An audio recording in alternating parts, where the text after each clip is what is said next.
আসসালামু আলাইকুম dear learners, আশা করি সবাই ভালো আছেন। গত ক্লাসে আমরা ডিসকাস করেছিলাম আইএলটিএস স্পিকিং পার্ট 1 এর যত সব টিপস এবং ট্রিক্স নিয়ে। আর আজকের এই ক্লাসে আমরা ডিসকাস করব আইএলটিএস স্পিকিং পার্ট 2 এবং স্পিকিং পার্ট 3 এর প্রয়োজনীয় যত সব টিপস এবং ট্রিক্স। পাশাপাশি এই ভিডিওতে আমি শেয়ার করব আপনাদের সাথে স্পিকিং এর সবচেয়ে কমন 7টি টপিকস নিয়ে, যেই টপিকস প্র্যাকটিস করলেই আপনি আপনার স্পিকিং পার্ট 2 তে আর কখনো আটকাবেন না এবং আপনি স্পিকিং পার্ট 2 তে আউটস্ট্যান্ডিং একটা রেজাল্ট নিশ্চিত করতে পারবেন। তো চলেন দেখে নেই সেই স্পিকিং পার্ট 2 এবং স্পিকিং পার্ট 3 এর সম্পূর্ণ ক্লাস। প্রথমে আমরা স্পিকিং পার্ট 2 তে আসলাম। তো স্পিকিং পার্ট 2 তে আসার পর আমরা জানি এখানে সময় থাকে ইন টোটাল 3 মিনিট। এই যে লেখা আছে টাইম টোটাল হচ্ছে 3 মিনিটস। তো এই জায়গা থেকে 1 মিনিট হচ্ছে আমরা নোট মেকিং করার জন্য এক্সামিনার আমাদেরকে দিবেন, এবং নোট মেকিং সময়কালীন অবস্থাতে আমাদেরকে একটা হোয়াইট পেজ দিবেন এবং একটা পেন্সিল দিবেন। তো আমরা এই হোয়াইট পেজে 1 মিনিট সময় নিয়ে নোট মেকিং করব নির্দিষ্ট টপিকের উপরে। তো টপিক যেটা থাকবে ওইটা এক্সামিনার অবশ্যই আপনাকে প্রদর্শন করবেন স্ক্রিনে। তো স্ক্রিনে প্রদর্শন করার পর এটা সম্পর্কে আমরা 1 মিনিট সময় নিয়ে নোট মেকিং করব। তো 1 মিনিট সময়ের মধ্যে কিন্তু আমরা যে টপিক পাবো ওই টপিকের জাস্ট বুলেট পয়েন্টগুলো লিখে রাখবো, যাতে আমরা যখন স্পিকিং এর কথা বলি পার্ট 2 তে যখন এসে কথা বলবো তখন যেন পয়েন্ট বাই পয়েন্ট আমরা কথা বলতে পারি। তো এই জায়গায় আমরা 1 মিনিট নোট মেকিং শেষ করার পর আমাদেরকে কথা বলা উচিত 2 মিনিট। তো এই 2 মিনিট কথা বলার ক্ষেত্রে এসে কিভাবে সুন্দর করে আপনি কথাকে গুছাবেন, তো সেজন্য আমি এখানে লিখে রাখলাম একটা টেকনিক। তো সেই টেকনিক হচ্ছে, প্রথমে আপনি আপনার স্পিচে একটা স্টোরিতে যখন আপনি শেয়ার করবেন তো ওই স্টোরিকে 3টা পার্টে ভাগ করবেন। তো 3টা পার্টের মধ্য থেকে প্রথমে এসে ইন্ট্রোডাকশন দিবেন, একটা হালকা ইন্ট্রোডাকশন দিবেন স্পিকিং পার্ট 2 যে টপিক আছে ওই টপিক সম্পর্কে। ইন্ট্রোডাকশন দেওয়ার পর আপনি আপনার এক্সপ্লেনেশনে আসবেন।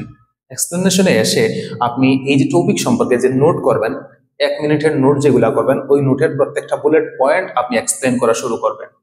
তো এই এক্সপ্লেনেশন দিবেন এবং কনক্লুশন শেষে যখন দেখবেন যে টাইম পিরিয়ড শেষের দিকে চলে আসছে, এবং আপনি যখন প্র্যাকটিস করবেন কন্টিনিউয়াসলি তখন বুঝতেই পারবেন যে আমার কত সময় গেলে 2 মিনিট কভার হয়। তো যখন বুঝতে পারবেন যে আপনার স্টোরি অলমোস্ট শেষের দিকে চলে আসছে তখন একটু চলে আসবেন কনক্লুশনে, এবং কনক্লুশনে এসে সুন্দর করে আবার ওই টপিকটাকে এন্ডিং দিয়ে দিবেন। তো এতে দেখা গেল আপনার স্পিকিং পার্ট 2 এর যে টপিক ছিল 2 মিনিটের কথা বলার, সেই টপিকটা সুন্দরভাবে শুরু করছেন, আবার সুন্দরভাবে এসে এন্ডিং দিয়ে দিচ্ছেন, এবং মধ্যবর্তী জায়গায় আপনি যে মানে নোট মেকিং করেছিলেন ওই বুলেট পয়েন্টগুলো জাস্ট এক্সপ্লেন করে দিয়ে দিয়েছেন। তো এই প্যাটার্নটা আমরা ফলো করতে পারি সুন্দর করে গুছিয়ে সাজিয়ে কথা বলার স্বার্থে। তো স্পিকিং পার্ট 2 তে মূলত হচ্ছে এর বাহিরে আর কোনো টিপস নাই। আর স্পিকিং পার্ট 2 তে আমরা অনেক সময় প্রবলেমের মধ্যে পড়ে যাই যে কোন টপিক আসবে কোনটা আসবে না, কোনটা পড়বো না, এই একটা ঝামেলার মধ্যে পড়ে যাই। তো আমি এই ক্লাসে আমি 7টা টপিক লিখে রাখলাম। এই যে দেখেন এখানে লেখা আছে পার্সন, প্লেস, ইভেন্ট, ডে, তারপর হচ্ছে থিং, তারপর হচ্ছে সাবজেক্ট, তারপরে টাইম। এই 7টা টপিক লিখে রাখলাম। এই 7টা টপিক হচ্ছে মেজর টপিক আপনি বলতে পারেন, কারণ হচ্ছে এখানে পার্সন যে দেয়া আছে, পার্সন আমরা আইএলটিএস এর স্টুডেন্টস হিসেবে প্রত্যেক স্টুডেন্টের এই কাজটা করা উচিত, পার্সন নিয়ে একটা স্টোরি, আলাদা একটা স্টোরি তৈরি করে ফেলা উচিত। যে কোনো পার্সন হোক, এখন ওই পার্সনের নাম, এজ, তারপরে হচ্ছে প্রফেশন, লোকেশন, তারপরে উনি কোন ধরনের মানুষ, উনি টাইপ, তারপরে হচ্ছে ওনার মানে অ্যাক্টিভিটিস, রেগুলার অ্যাক্টিভিটিস, তারপরে ওনার সাথে আপনার সম্পর্ক, বা কখন দেখা করবেন, কোথায় দেখা করবেন, বা দেখা করেছিলেন কিনা না, এই ধরনের কিছু বুলেট পয়েন্ট আকারে লিখে বাসায় আলাদা একটা স্টোরি তৈরি করে ফেলা উচিত, পার্সন রিলেটেড স্টোরি। তো এইরকম করে পার্সন রিলেটেড স্টোরি তৈরি করে ফেলবেন যখন, তখন চলে যাবেন আপনি প্লেস রিলেটেড একটা স্টোরি তৈরি করতে। তো ওই প্লেস রিলেটেড স্টোরি সেম ওয়েতে নাম, কখন গেছিলেন, কাদের সাথে গিয়েছিলেন, কিভাবে গিয়েছিলেন, ওই জায়গায় কোন কোন অ্যাক্টিভিটিস আপনি করেছিলেন, ওই প্লেসটা কিসের জন্য বিখ্যাত, এখানে কোন ধরনের মানুষ আসলে কি লাভ হয়, আর তারপরে হচ্ছে আপনি কাদের সাথে গিয়েছিলেন, এই জিনিসগুলো আপনি একটু মানে বুলেট পয়েন্ট আকারে বাসায় লিখে তারপরে ওইটার সম্পর্কে একটা স্টোরি মেক করে ফেলবেন। তো এরকম করে এই 7টা টপিক নিয়ে যদি আপনি একটা স্টোরি আলাদা আলাদা 7টা স্টোরি মেক করে ফেলতে পারেন, তাহলে যে কোনো টপিক আসুক এবার ক্যামব্রিজ থেকে অথবা মার্কার থেকে যখনই প্র্যাকটিস করবেন দেখবেন ওই টপিকগুলো আপনার কাছে একেবারেই common.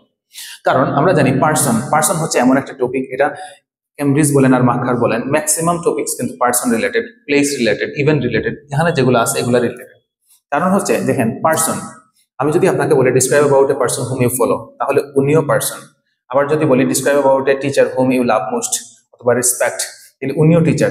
Describe about a person who cares about the environment, উনিও person. Describe about a famous actor, উনিও person. describe about a player whom you follow, উনিও পার্সন। তো এক কথায় আমরা পার্সন রিলেটেড যে কোনো একটা স্টোরি মেক করে ফেলবো নিজের মতো করে, কিছু পয়েন্টস বসিয়ে তাহলে পার্সন রিলেটেড যে কোনো টপিক আসুক না কেন ওই পার্সনের নাম, তারপরে হচ্ছে প্রফেশনের জায়গায় হয়তো আপনি একটু চেঞ্জ করতে পারেন, এজ, লোকেশন, তারপরে হচ্ছে তার প্রফেশন, সবগুলা কিন্তু প্রফেশনের জায়গায় চেঞ্জ করতে পারলে বাকিগুলোতে আপনি কিন্তু হুবহু ইউজ করতে পারবেন। তো পার্সন রিলেটেড একটা স্টোরি নিজের মতো করে বানিয়ে নেবেন। তারপরে হচ্ছে প্লেস রিলেটেড একটা টপিক নিজের মতো করে তৈরি করে ফেলবেন। তারপর ইভেন্ট হচ্ছে যে কোনো একটা অনুষ্ঠান সম্পর্কে আপনি সুন্দর করে নিজের মতো করে বাসায় একটু প্র্যাকটিস করে ফেলবেন, তাইলেই হয়ে যাবে। ডে রিলেটেড যে কোনো একটা টপিক আপনি বাসায় প্র্যাকটিস করে ফেলবেন। এবার যে কোনো ডে আসুক, এবার ইন্ডিপেন্ডেন্ট ডে আসুক বা মাদার ডে আসুক বা ফাদার ডে আসুক, হোয়াটএভার ইট ইজ, যে আইডিয়াগুলো নিয়ে আপনি বাসায় প্র্যাকটিস করছেন স্পিকিং টেস্টের ক্ষেত্রে এসে, রিয়েল টেস্টে হোক বা পার্সিয়াল বা মকে হোক, যেখানেই হোক না কেন, সেখানে ওই সেম স্টোরিটাই শেয়ার করে দেন। জাস্ট টপিকের যে নামটা যদি থাকে ইন্ডিপেন্ডেন্ট ডে, তাইলে জাস্ট মেনশন করেন যেটা হচ্ছে একটা ইন্ডিপেন্ডেন্ট ডে। যদি তাকে অন্য কোনো ডে, তাইলে এইটা মেনশন করবেন, ঠিক আছে? ভিক্টোরি ডে হইলে ভিক্টোরি ডে, এরকম করে। থিং বলতে হচ্ছে জিনিস, যেমন ইলেকট্রনিক ডিভাইসেস হতে পারে বা অন্য কোনো জিনিস হতে পারে। তারপরে সাবজেক্ট, যেটা আমরা প্রায় সময় পেয়ে থাকি। তারপরে ফাইনাল ওয়ান হচ্ছে টাইম বলতে হয়তো হতে পারে একটা টাইম যখন আপনি কোনো একটা ডিসিশন মেক করেছিলেন, কিংবা হতে পারে একটা গুড টাইম অথবা ব্যাড টাইম, অথবা describe about a time when you achieve something, ওইরকম কোনো টপিক আসতে পারে।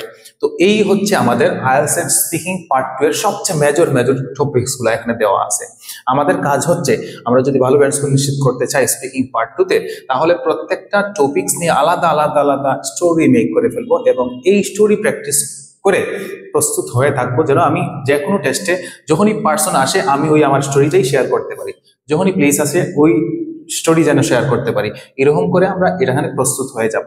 এবং এই স্পিকিং টপিক যখন প্র্যাকটিস করবেন তখন এই টেকনিকটা ফলো করার চেষ্টা করবেন, এতেই আপনার স্পিকিংটা খুব ডেকোরেটেড হবে এবং শুনতেও আপনার ভালো লাগবে।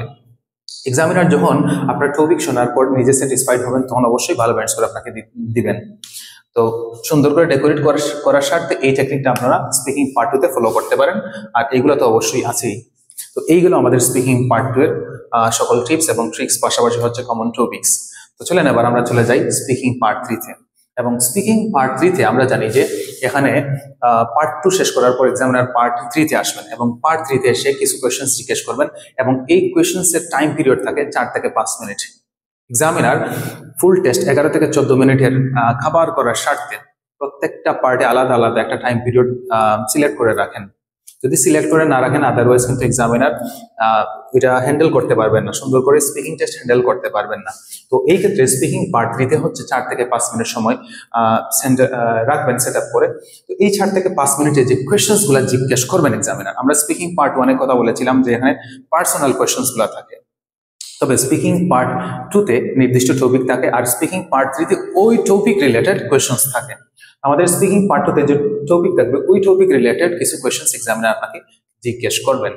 তো ওই কোয়েশ্চেন্স গুলা আনসার দেওয়ার ক্ষেত্রে আমাদের যে টেকনিকটা ফলো করা উচিত, সেই টেকনিক হচ্ছে RED। আমরা বলেছিলাম এড for part 1, that means part 1 এর আনসার দেওয়ার জন্য এড, আনসার ডিটেইলস, এটা গত ক্লাসে ডিসকাস করা হয়ে গেছে। আর read for part 3, add for part 1, read for part 3।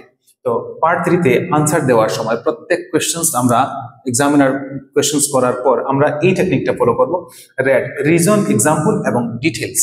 প্রত্যেক কোয়েশ্চেনে রিজন দিব আগে, তারপরে একটা এক্সাম্পল এড করব, তারপরে ডিটেইলস আমরা কথা বলবো।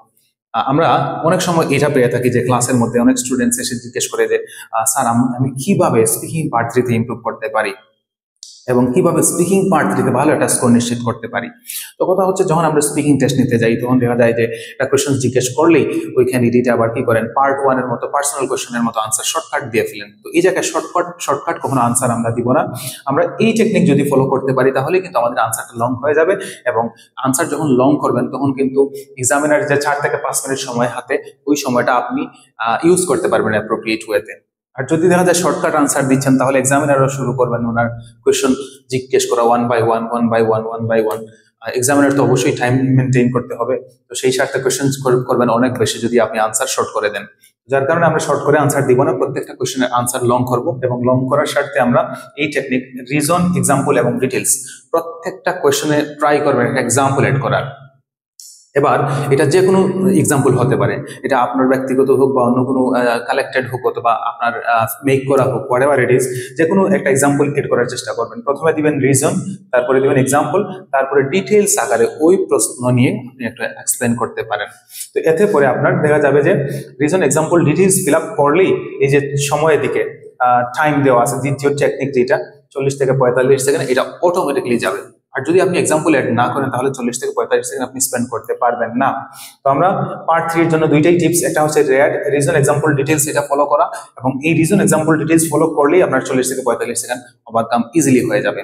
এবং 40 থেকে 45 সেকেন্ডের বেশি যদি আপনি কথা বলতে পারেন তাহলে আপনার জন্য আরো ভালো, কারণ আপনি আপনার ওই যে সময়ের টাইম পিরিয়ড যেটা আছে পার্ট 3 তে 4 থেকে 5 মিনিট, এটা কিন্তু সুন্দরভাবে ইউজ করতে পারবেন। তো এই ছিল আমাদের স্পিকিং পার্ট 2 এবং পার্ট 3 এর সকল বিষয়ের ডিসকাশন। আশা করি এই ভিডিও থেকে আপনারা কিছু শিখতে পারবেন, এবং আমাদের আরো ভিডিও আসতেছে স্পিকিং পার্ট নিয়ে এবং স্পিকিং টেস্ট নিয়ে। তো অবশ্যই সেই ভিডিওগুলো পেতে আমাদের সাথেই থাকবেন এবং আমাদের ক্রেভ হবিগঞ্জের ইউটিউব চ্যানেল বিশেষ করে সাবস্ক্রাইব করে আমাদের সাথেই থাকবেন। এবং পরবর্তীতে আপনারা কোন ভিডিও চাচ্ছেন সেই বিষয় নিয়ে আমাদের কমেন্টসে জানিয়ে দিতে পারেন যে আমরা এই ভিডিও চাচ্ছি, তাহলেই চলে আসবে পরবর্তী ভিডিও। তো সবাই পরবর্তী ভিডিও পাওয়া পর্যন্ত আমাদের সাথেই থাকুন। ধন্যবাদ।